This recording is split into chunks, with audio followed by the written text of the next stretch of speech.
Olá, meus queridos professores. Desta vez, eu estou aqui para encontrar com talvez uma minoria, que são aqueles alunos que talvez por algum motivo, tá, tenha sido muitas vezes de transporte, de saúde, não conseguiu estar em todas as aulas, e aí vai necessitar de fazer uma avaliação que é chamada de recuperação.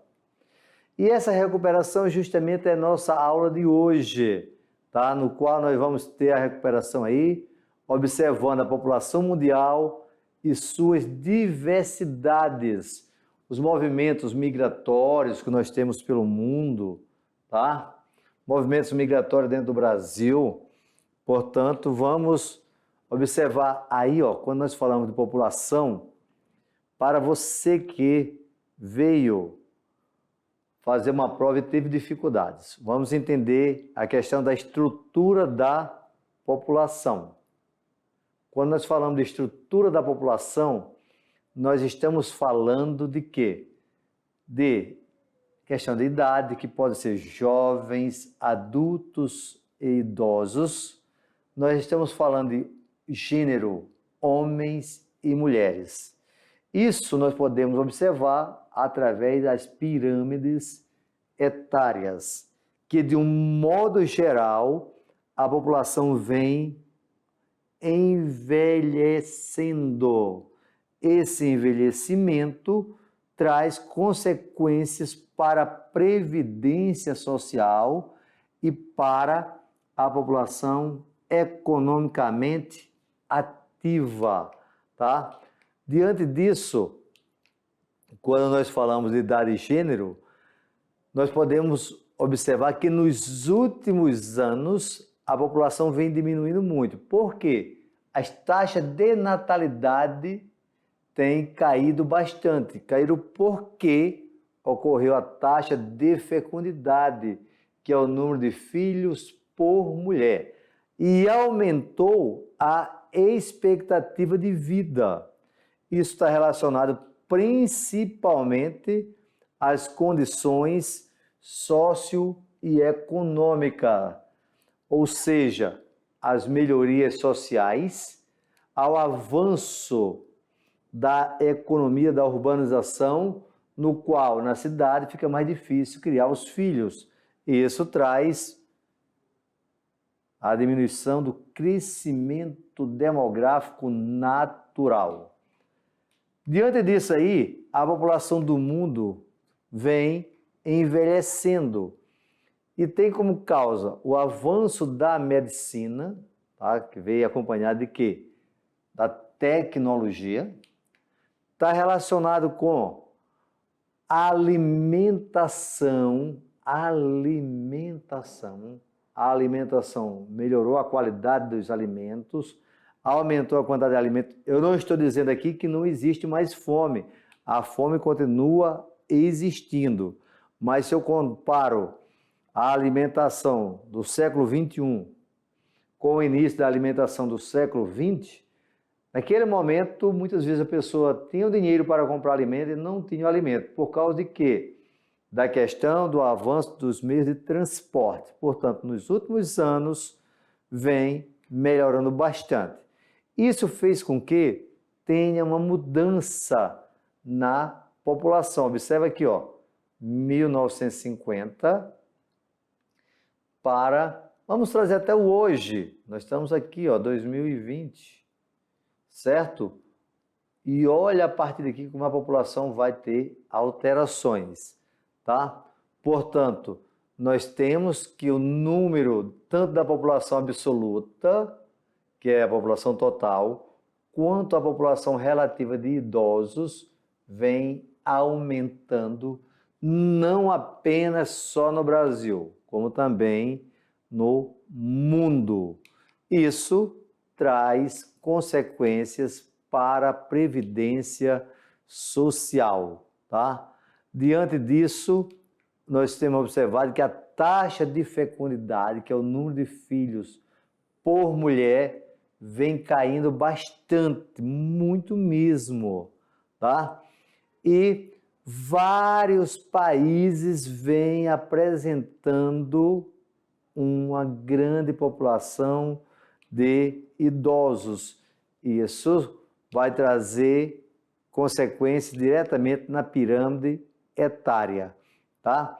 Nós estamos vendo aqui a primeira pirâmide etária de um país jovem, portanto, de um país muito pobre, onde eu tenho a grande quantidade de jovens que têm que investir principalmente em educação, e as despesas são pequenas com os idosos. Aqui são jovens, que é a base, no topo são os idosos, no meio é a população adulta, adultos, ok?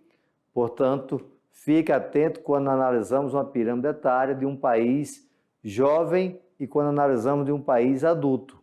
Olha aqui como nós temos uma grande quantidade de idosos, beleza?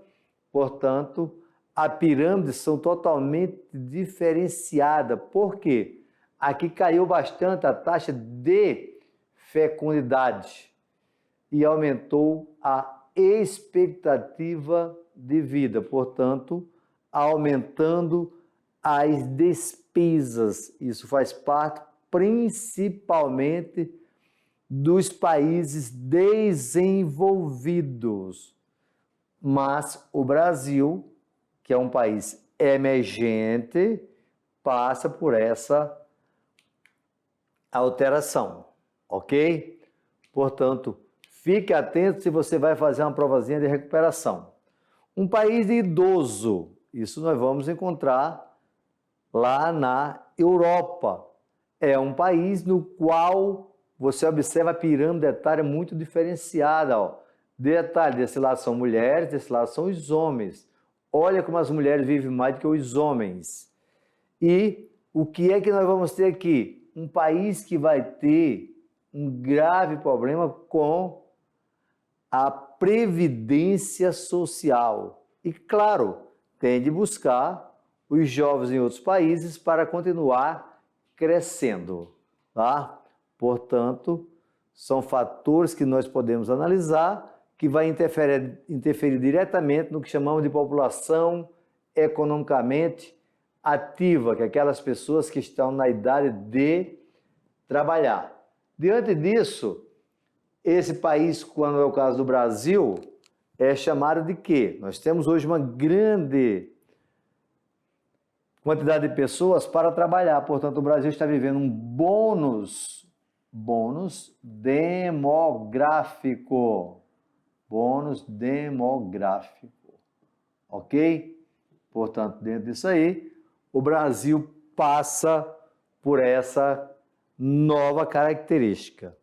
E quando nós temos uma grande quantidade de pessoas, ou de crianças, ou aposentadas, aí é a população economicamente inativa, PEI, população economicamente inativa, tá? No Brasil, a população brasileira está assim, ó. Lembra que eu falei que nós temos hoje um bônus demográfico? A maior parte da população brasileira está na fase para trabalhar. Portanto, é o que nós falamos, que o nosso país hoje é um país que teria tudo para estar num grande crescimento econômico.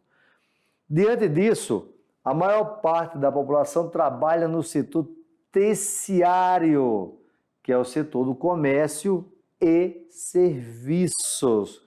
Comércio e serviços, tá? O setor primário está relacionado ao campo e o setor secundário à indústria. Vamos fazer um exercíciozinho, ó.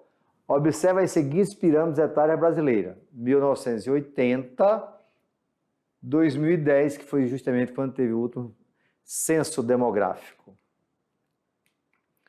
que é que nós temos aqui? Nas duas últimas décadas, o governo federal vem propondo ações no sentido de oferecer uma resposta às transformações na composição etária da população brasileira. Essas ações têm seguido uma tendência que se manifesta mais diretamente aonde? Na alteração das regras para a previdência social. revisão de lei sindical está tendo, mas isso daqui é neoliberalismo. Expansão das verbas para o ensino fundamental está fora. Ampliação dos programas de prevenção sanitária também está fora. Tá? Portanto, resposta letra B. A aula número 18.1, movimentos migratórios, tá? Aonde você analisa a movimentação da migração no mundo e no Brasil. Quando nós falamos de migração, nós estamos falando de movimento. Imigração, observa bem isso, é entrada. O Arimateia, em Rondônia, é um imigrante nacional. Se vem de um outro país, imigrante estrangeiro. Se você vai sair para um outro país, você vai ser um emigrante. Mas também se você sai de um município para morar em outro, também você é um emigrante. Tá? Portanto, lembra bem, nós temos imigração internacional, nacional e regional. Nós temos imigração internacional, nacional e regional. Tá? Principal fator que o homem migra é o fator econômico, mas também pode ser por questões religiosas, questões naturais, questões culturais, ideologia e política, guerras, tá?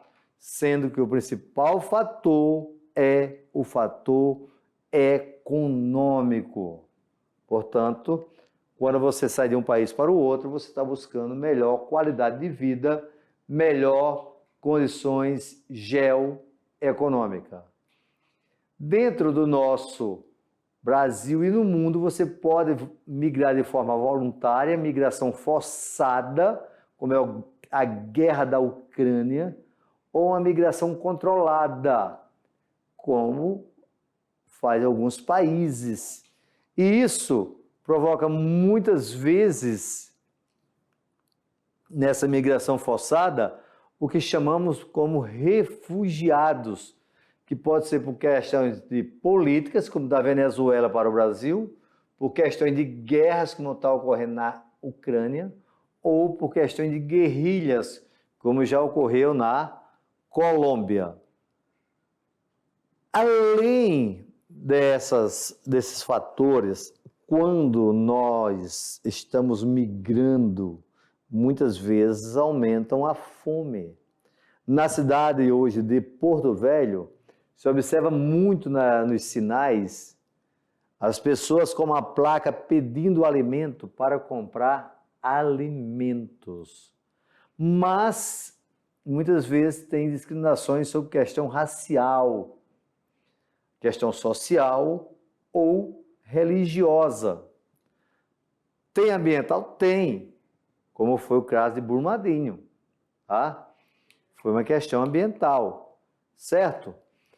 E trazendo isso para o Brasil, o que é que nós vamos observar? Que os nossos movimentos migratórios ocorreram no Brasil por causa de ciclos econômicos como foi a cana-de-açúcar, o café, a questão da borracha. Agora, aqui no estado de Rondônia, incentivo do governo federal para ocupar a Amazônia, construção de hidrelétricas, como foi recentemente com a construção das hidrelétricas no Madeira, pela industrialização do Brasil, principalmente indo para São Paulo, pela modernização do campo, que é o chamado êxodo rural, e porque também não dizer dos movimentos diários da migração por causa da agricultura, que é sazonal. O diário é o movimento pendular, que ocorre mais. Mas um dos maiores movimentos que ocorreu no Brasil foi o chamado êxodo rural, tá? Muita gente saiu muitas vezes do Nordeste e veio construir Brasília. Foram chamados até de candangos, tá? Portanto, dentro dessas migrações, nós observamos que as migrações diárias, que são as migrações pendulares, é que vem ocorrendo com maior frequência, principalmente nos grandes centros urbanos. Por quê? Todos os dias você sai de casa para o trabalho e só retorna à noite. Isso é uma migração pendular. É uma migração diária, tá? A migração transhumância está muito relacionada à questão da produção agrícola. As colheitas, a pessoa migra de um lado para o outro, relacionado a isso, que é a migração também chamada de sazonais, está relacionado às zonas de produção. Outra maneira de você analisar as migrações internas do Brasil é você observando um mapa. O Nordeste é uma das regiões do Brasil repulsiva, tá? Região de onde o migrante saiu, ó, de repulsão. Enquanto o Sudeste é a região Norte, hoje são regiões de atração migratória, ok? Na questão migratória, nós temos tanto fatores positivos para quem sai como para quem chega. Também tem os fatores negativos, tá?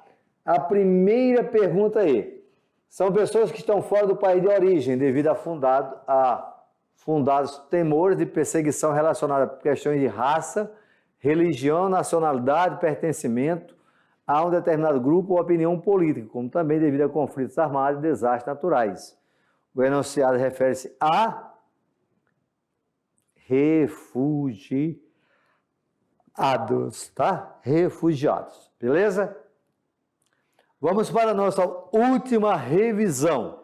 Os movimentos migratórios e os problemas da xenofobia, a questão do refugiado, a fuga de cérebro. Isso são fatores que estão relacionados às migrações internacionais, porque essas migrações internacionais, na maioria o cara sai dos países pobres para os países ricos. E nos países ricos, ele vai ocorrer muita discriminação, tá? Com esse migrante, provocando uma xenofobia, tá? Que é o quê?